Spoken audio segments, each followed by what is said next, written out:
That's amazing. That's a freaking work of art. That should be in a museum. Look at the detail. Do they use microscopes when they paint these things? How do they do this? It's so cool. You've seen miniatures, you've seen terrain, you've always wanted a cool mini for your character on the table. Or a group of minis for your fellow players. And if you're a DM, you might have always wanted to slap down an awesome monster mini, so you can tell your players that yes, it does reach you with its flying speed. Okay, I don't know if you're a player or a DM, I don't know how old you are, I don't know how long you've been playing D&D or other tabletop RPGs. The only thing I might know is you've always, somewhere in the back of your mind, or right up in the front of that thought cage, you've always wanted to paint a miniature, or at least flirted with the idea. But you haven't taken the leap. You're standing on the edge of that diving board and looking out at the great big Olympic-sized pool, and it's a little bit overwhelming. Where do you start? You know you need paints, that's obvious, but what paints?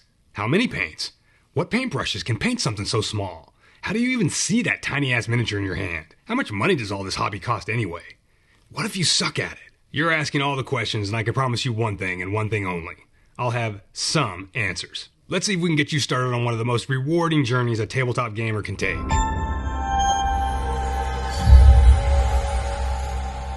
Greetings, good humans, and welcome to Tabletop Alchemy, where sometimes we tackle an iceberg one boat at a time. And we thank our patrons for supporting such dark humor on a protracted basis. Much appreciated.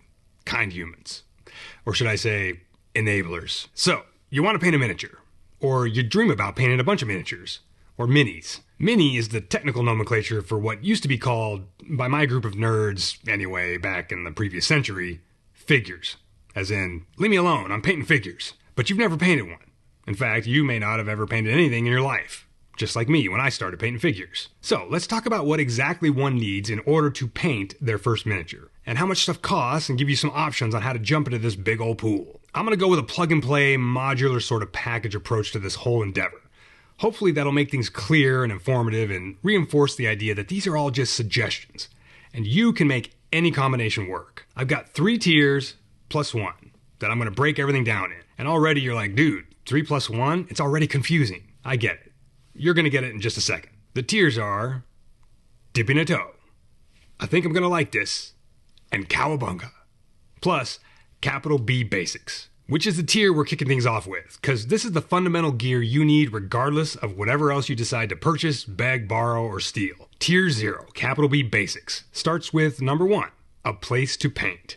You're going to need a desk, table, porch, TV tray, sideboard, card table, stack of bricks, clearing in the pile of laundry on your bedroom floor, whatever. You need a place to paint. Think about whether or not you're going to have to pack your stuff up in between painting sessions, or if you'll be able to leave it all set up. If you're going to have to pack it up, which is sometimes unavoidable, maybe keep one of those Amazon boxes I know you've got, and you can put all your stuff in there in between painting sessions. Number 2, lights. You'll need some sort of desk lamp, something that can get a light source close to your miniature, unless you've got like industrial overheads in your house or garage. There are lots of lamps out there, and a lot of them will work just fine.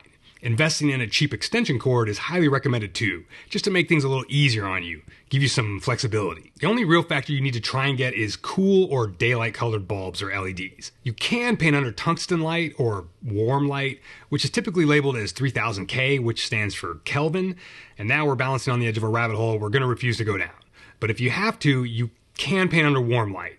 But daylight or cool light, or 5000 Kelvin, or 5600, or 6000 Kelvin, is much better at rendering color for you. Warm light will cause colors to look a bit different than what you expect. That's all. Now, there's a ton of minutia we could go into about light quality, but right now we're just talking capital B basics. These are lights I've been using for around 6 years. They're relatively cheap, and the long bar format means that with 2 of them, you can get some decent coverage across your painting area. If you're going to use a light with a standard lamp socket, consider picking up the highest wattage LED bulbs you can find, within reason. They'll give you a lot more light than the typical 40 or 60 watt equivalent bulbs. Number 3, paint water cup. For rinsing brushes while you paint.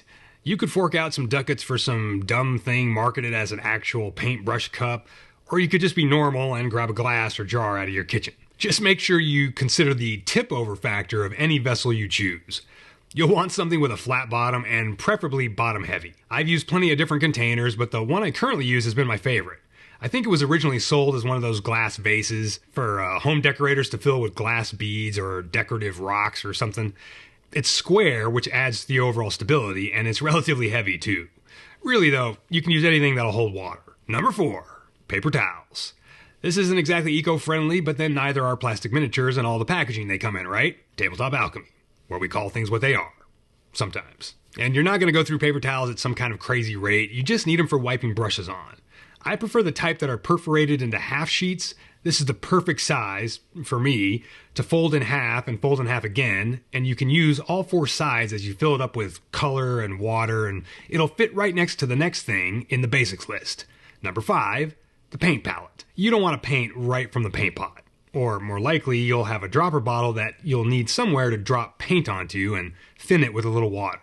Or mix colors or whatever. If you've never painted miniatures, you can find a ton of videos on why you want to avoid putting undiluted paint on a model. But we'll cover that in a basic painting tutorial at some point in the future. Now, your palette can be literally anything that doesn't absorb water. You can absolutely use a cheap plastic palette from Hobby Lobby, or a piece of tinfoil, or a ceramic or glass plate from your kitchen, or a piece of glazed tile from a hardware store. This one costs like $1. Number 6, eye aid, or focus aid, or magnifiers for your peepers. If you have good eyesight, just get out of here. I'm jealous. But if you do have good eyesight and could see sharp enough to paint a mini unaided, then I recommend doing so. But if you need some magnification, like I do now, there are all kinds of flawed headset things out there, contraptions you can strap to your face, but I'd recommend starting with reading glasses. You can get super cheap non-prescription glasses on eBay up to plus 6.0. I'm currently using a pair of 4.5s, but I have 5s and 6s on hand. Regular glasses are just way more comfortable than the headset things, unless you need like some crazy magnification. You can test out reader glasses at most drugstores and get a sense for what power you might need. Bear in mind though that most retail stores aren't going to stock much beyond the 3.0s. Number 7, glue. SuperGlue, aka CA glue. It's a pretty universal staple in any tabletop hobby endeavor, and medium viscosity is totally fine. Whatever you pick up from wherever. You may also want to have some PVA glue on hand. That can be useful for certain things, but if you have to assemble a miniature, you'll use the SuperGlue. We'll touch on specific plastic glue a little bit later. Number 8, it's another optional one. Hobby surface.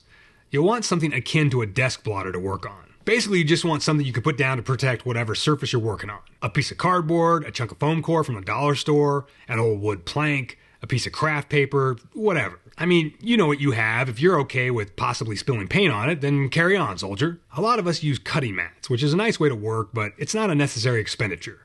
At the basic level, this is just about protecting your work surface. Number 9, X-Acto knife. And replacement blades. Don't touch the pointy end and be deliberate when using one of these ridiculously sharp tools. They are extremely handy and you'll definitely want one of these in your gearbox.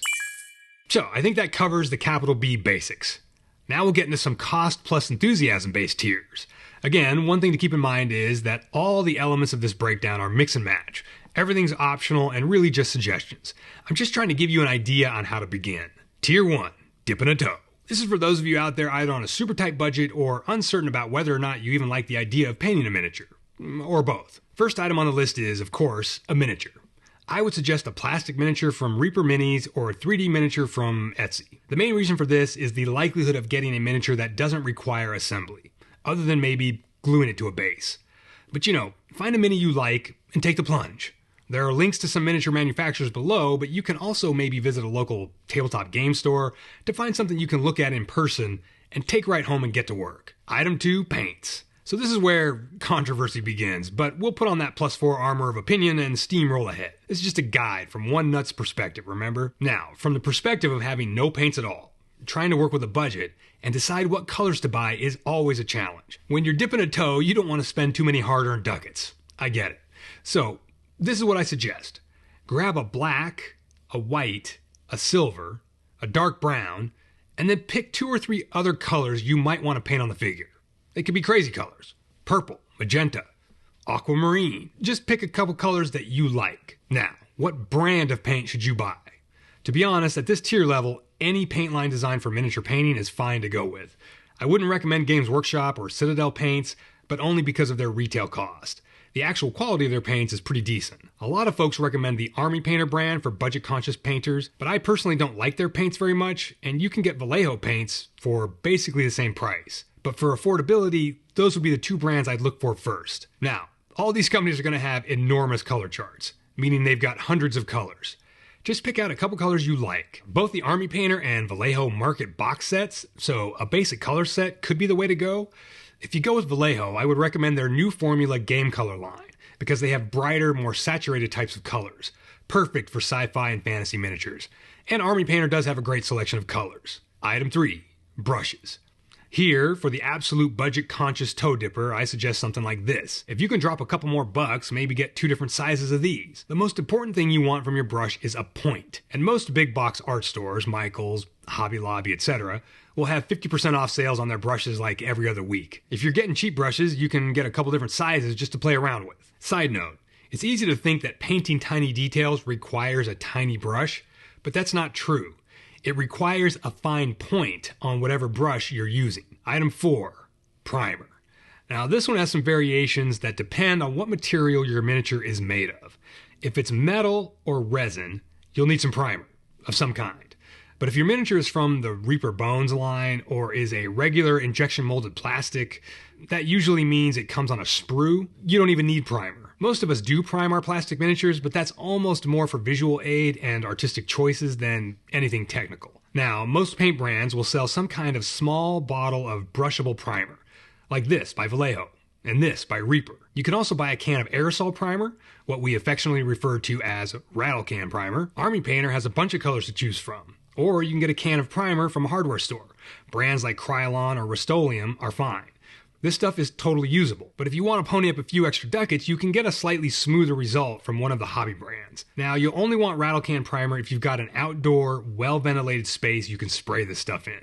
If you don't have an outdoor space, if you live in an apartment, like me for example, the brush-on primer is the way to go. For just starting out, and if you only want to spend money on one color of primer, I'd recommend going with white. Black would be my second choice. Colors lay down brighter over white, but again, we're just talking starting out here. Item 5 is optional. I'd recommend these 3 specific bottles of what we call washes. Army Painter calls them shades. Again, every paint brand sells some kind of wash, which is essentially diluted paint in a clear medium. It just means it'll do this cool thing of setting color down in the recesses of a miniature and leave the raised areas only slightly tinted. And the greatest thing about a wash is that you literally slap it on. No precision necessary. This is a super easy beginner way of adding depth and shadow to your miniatures. It looks pretty cool. And when I started out painting minis, I had no idea what a wash was. And I really wish I'd learned about them sooner. Alright, let's kick things up a notch. Maybe you're like, I've wanted to paint miniatures for a while. And you fancy painting up minis for all your players. Or maybe even some bad guys for your party to fight. The I think I'm gonna like this tier tackles some larger financial investment, but is also a bit more detailed as far as the hobby goes. It should give you a decent base from which to advance pretty quickly, along with all the YouTube painting tutorials you're gonna watch. But let's insert a public service announcement here. Watching tutorials is optional, and painting minis is not. Actually, painting is necessary for learning and growing as a painter. Let's not confuse the two. Alright, building on the capital B basic tier, we'll start with item 1, miniatures. You might go for a box set of bad guys, or a cherry-picked selection of 3D prints for heroes. There's a lot to choose from in this little magical world of ours, and that's a whole video topic in itself. But here are some places to start for sets of miniatures. And of course, links are below. For box sets, you might check out North Star Miniatures. They have a pretty big catalog in all different kinds of genres. If you've got a little bit more of a budget, check out Games Workshop. And don't miss out on the smaller boxes they sell in the boxed games section. Both of these companies produce plastic miniatures on sprues that require assembly, and you may want some plastic glue. Again, we'll touch on that in a bit. There are probably hundreds of miniature companies, so I'm sure some simple Google searches for plastic fantasy miniatures will return tons of results. But when you're searching for boxes of bad guys, you might want to search for terms like skirmish game miniatures or war game miniatures. You'll find things sold as units, which means you'll get 20 goblins or orcs or elves in a box. For individual heroes, I tend to stick with Etsy for really cool 3D prints, just searching up race and class. But there are a ton of companies out there. What if you're looking for a monster for your table? Again, some of the bigger wargame companies like Games Workshop and Privateer Press have some great offerings, but you can also go right back to Reaper Minis. Or Google search for D&D monster miniatures or dragons or whatever you're trying to find. Finding just the right miniature is almost a side hobby in and of itself. Alright, item 2, paints. This time I'll give you some of my personal preferences, but again, there's tons of discussion on this topic out there and thousands of reviews and thousands of companies, but I'll say that, well, alright, maybe not thousands of companies making paint, but there are a lot of companies making paint. But I'll say this, if it's paint designed for miniature painting, you probably aren't going to go wrong. The suggestions I'm going to give you are typically easy to find in local game stores and online retailers, and one suggestion that might warrant some further exploration on your part. Reaper Master Series, available in sets or as singles. Vallejo, especially their new formula game color paint range. AK Interactive 3rd Gen, these have the best caps in the business, which sounds like a dumb metric, but they are pretty cool. The Citadel Contrast paint line and its direct competitor, Vallejo Express Color. These last two are a special type of paint, and I think it's actually pretty interesting stuff. Ostensibly, they are formulated so you can kind of use them like washes and get pretty striking results without too much effort. They're definitely fun to use, but just keep in mind that they don't function like normal paint. It would be good to watch a tutorial or two of someone showing how they operate. Vallejo Express colors are much cheaper than the Games Workshop paints, but Citadel's line has way more colors, which ultimately may not really matter. My only extra suggestion is that if you grab some of these contrast paints, always grab a bottle or two of whatever medium goes with those paints. That way you can thin out a color if you want to lessen the intensity for any reason. You can always put on multiple coats to build up thinned out color, but we're rabbit holing into painting tips and that's just not what we're doing today. Today's all about the gear. Item 3, brushes. Here we're going to step gingerly into some more controversial or, discussion-worthy territory. Cheap synthetic brushes are always good to have on hand, but for this tier, I'm going to suggest you pick up one or two more expensive, but in my personal opinion, worth it, Kolinsky sable brushes. Now there are quite a few expensive brands out there that make really nice sable brushes, but my suggestion is to call up Wind River Art Supply. Their site is old school, you can't order from it. You have to call them to place your order, but the owners are super nice and they ship stuff super fast and packed well. And it's the only place you can really get Rosemary & Co. brand Kolinsky sable brushes here in the US. You can go directly to Rosemary & Co. in Europe. Specifically, I recommend the Series 33 No. 1 brush with the short handle, but the Series 22 and the Series 8 are very similar. Couple of tips for taking care of your brushes. Store them in a way that doesn't put weight on the tip, like I used to do when I was just a savage. Do your best to not let paint fill into the ferrule, this part here. Paint that gets in there will dry and force the fibers apart and eventually split the tip of the brush, so it won't be able to hold a point. And a point is the literal point of these brushes. You want to keep it sharp and healthy. Pick up a little container of brush soap. Doesn't matter what brand, it's just a soft detergent you can clean your brushes periodically. Keep them in good shape. But again, these are tools, so don't be afraid to use them. But that's also why having a few cheap synthetic brushes is a great idea. You can use those for a lot of stuff and not worry about beating them up. One last suggestion is picking up some cheap makeup brushes from Amazon or the dollar store. You can use these for a technique called dry brushing. And if you Google that, you'll find a billion tutorials on it. Item number 4, primer. Feels like we were just here. In fact, let's just pull over the primer bit from the dip in a toe tier. It's basically the same for this tier. But if you're thinking of painting a bunch of miniatures and you want to be able to prime them fast, you'll want to go with a rattle can. If you can spray outside where fumes won't kill you or your pets. Or you might pull in the primer item from the next tier up. But of course, brush-on primer will still work, and remember, if you're painting injection molded plastic miniatures, you don't have to use a primer. Item number 5, palette. For this tier, I'm recommending you go with a wet palette. There are a lot of expensive ones out there that look pretty slick, and they probably are. But don't bother with those. Jump on Amazon, pick up this Masters wet palette, and a package of antibacterial sponges like these, and a roll of your preferred brand of parchment paper. When you get that palette inside your house, throw that yellow sponge away, or keep it for something else, replace it with one of your new antimicrobial sponges, and put a couple US pennies in the corners. Or if you have some copper wire for some reason, put a couple pieces of that in the palette. Copper cuts down on the time it takes for mold to grow inside this thing. Then cut some parchment paper into pieces smaller than the sponge, fill the palette with water so the sponge is soaked but not entirely submerged, and lay down your parchment paper. Good to go. When you fill the paper with paint, toss it and put down another piece. You can always use one of Capital B Basic Tier's palette suggestions too, and you might want both to experiment with. The wet palette keeps your paint workable for a lot longer than a dry palette. That's really the bottom line. Item number 6, washes. Again, almost every paint brand has some kind of wash line, or you can make your own by thinning your paints with water. That takes some practice to learn how to do just right, but it's a thing. There's a bunch of paint tech surrounding washes, and for me, I just dropped the cash for ready-made washes. Games Workshop has an excellent line of washes, and so does Army Painter. They're just handy, but not required. Item number 7, painting handles.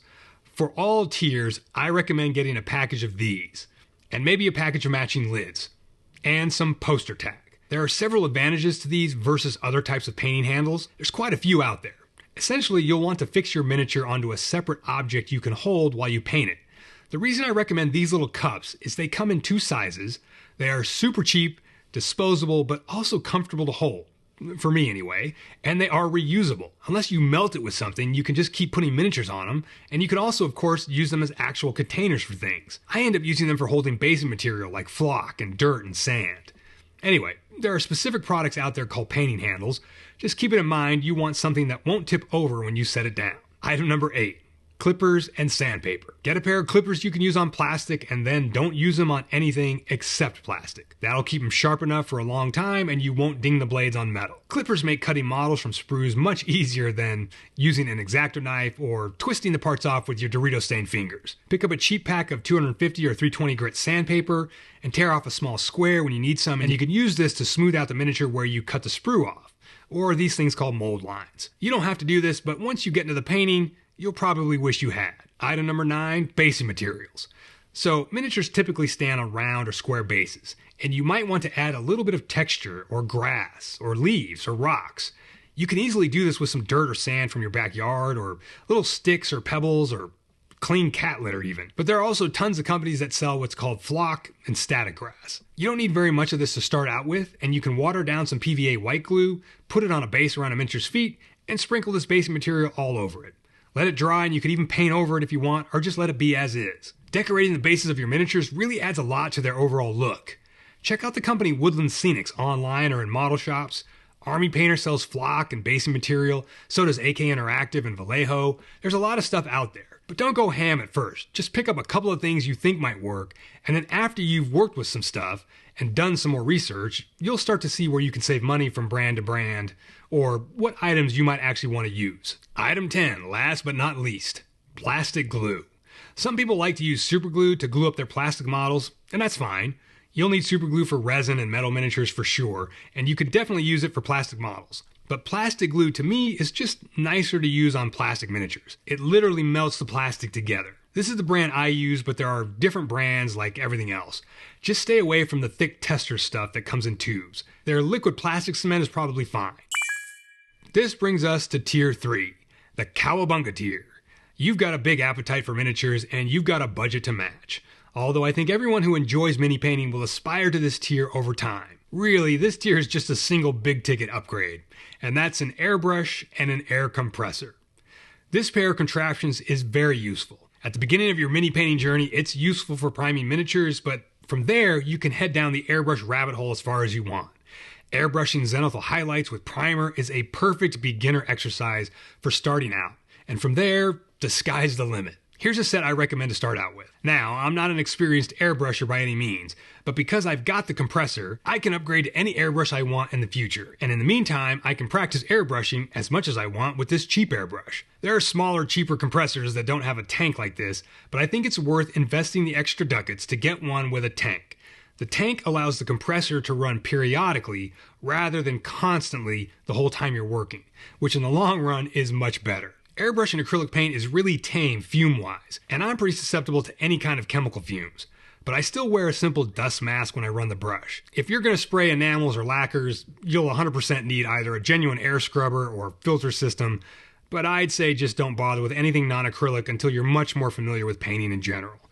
And really, you could go your whole painting career without ever putting anything non-water-based in the airbrush. Working on miniatures means the overspray isn't really much of an issue, and plenty of painters just spray airbrush right at their main hobby desk, but I like to spray into a backdrop, just because. I made a very simple booth out of foam core and tape that folds up flat for storage. You could use a cardboard box if you wanted to. A lot of paint brands sell an airbrush line of paints, which is just pre-thinned paint, because you'll always thin whatever you're putting through the brush. But I'd suggest learning right out of the gate how to thin your paints for spraying. Or, buy some airbrush paints. You're in charge. You're also going to want some varnish, specifically some matte varnish. Clear coats can protect your minis a bit more from abrasion, but one of the best things about putting down a matte coat is that it unifies the finish of all the paints and washes you've put on the miniature, as well as sealing it. You can always continue painting over a clear coat too, as long as it's had time to fully dry. I use this Mecha matte varnish from Vallejo and primers from Badger Stynylrez, but there are lots of brands to choose from.